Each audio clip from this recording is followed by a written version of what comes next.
All right, let's get right into it. We're all told we should be eating more fruit, right? But does it actually matter when we eat it? I mean, is there a best time to eat that apple? Well, instead of just guessing, a team of scientists decided to put this very common question under the microscope. Seriously, think about it for a second. It's such a simple question, but most of us, we don't really have an answer. It kind of feels like one of those things that shouldn't matter, but as you're about to see, the science suggests it might just matter a whole lot more than you think. And this really boils down to two main approaches.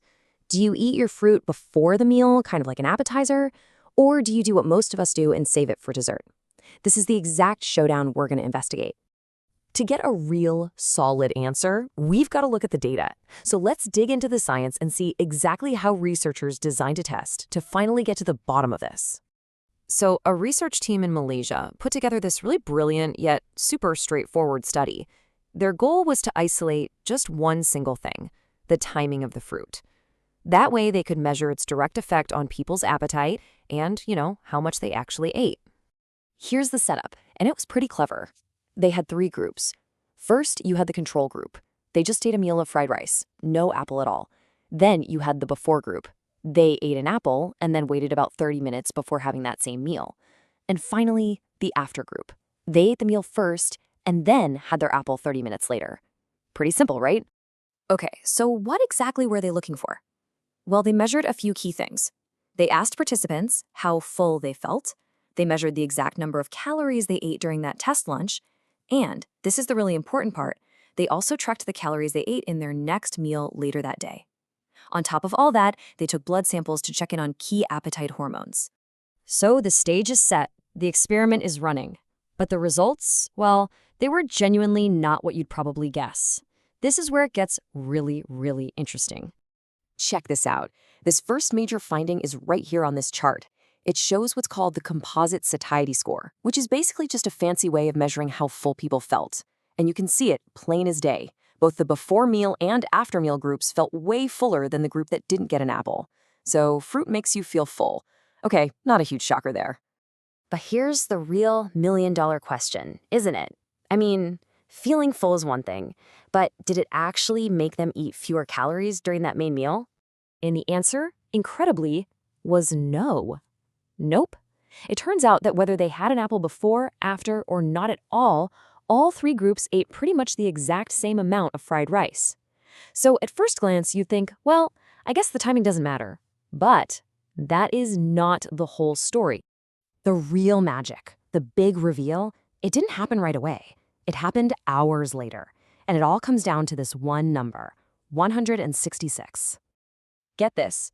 The group that ate the apple before their lunch ended up eating 166 fewer calories at dinner, their very next meal. That's a massive reduction, about 18.5%, compared to the no apple group. So the real benefit wasn't immediate, it was delayed. It showed up hours later. How cool is that? But why? Why would eating an apple first have such a powerful, long-lasting effect on your appetite?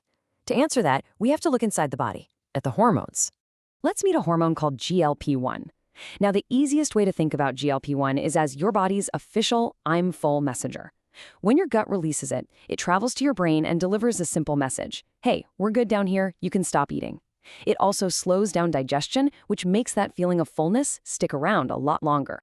And boom, this chart shows us the biological why. This is the total response of that I'm full hormone, GLP-1. Just look at the bar for the before meal group. It is dramatically higher than the others. Eating the apple first triggered this much stronger, much more sustained release of the satiety hormone, and that effect just carried over for hours, keeping them feeling fuller for longer. Okay, so we've waded through the science, we've seen the data. Now let's turn all of this into a clear, simple strategy that you can actually use in your own life. And hey, you don't have to take my word for it. The study's authors summed it up perfectly themselves. They concluded consumption of fruit before a meal was more likely to lead to satiation than after a meal, or no fruit. I mean, it doesn't get much clearer than that.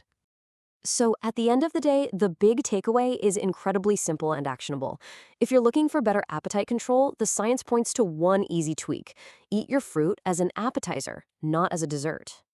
Now, let's wrap this up with the highlights, and just as importantly, some context.